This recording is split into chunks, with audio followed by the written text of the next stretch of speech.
السلام علیکم ورحمۃ اللہ وبرکاتہ۔ آپ کے سامنے ناظرین ہم سنترے کے فائدے بتلائیں گے، اسی طریقے سے خربوزے کے فائدے بتلائیں گے کہ دونوں پھل ایسے ہیں جو آپ کو بڑی آسانی سے مل جاتے ہیں اور ہر جگہ موجود ہوتے ہیں، اور فائدے کتنے بڑے ہیں ناظرین، ہم دونوں کو استعمال کریں اور فائدہ اٹھائیں۔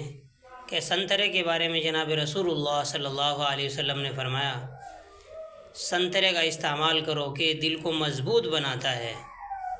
اسی طریقے سے ناظرین سنترے کا جوس قے اور متلی کو روکتا ہے، اور سنترے کا جوس پینے سے بھوک بڑھتی ہے، تو سنترے کا جوس بھوک بڑھاتا ہے اور دل کو طاقت دیتا ہے۔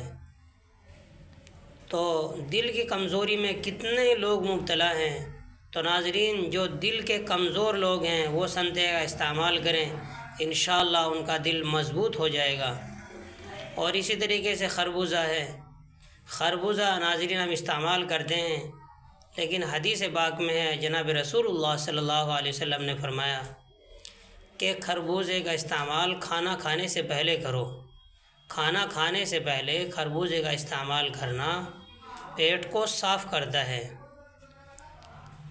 تو یہ بات اچھی لگی ہوگی ناظرین آپ کو، اللہ کی نعمتیں ہیں، فائدہ اٹھائیں اور استعمال کریں، اللہ کا شکر ادا کریں۔ السلام علیکم ورحمۃ اللہ وبرکاتہ۔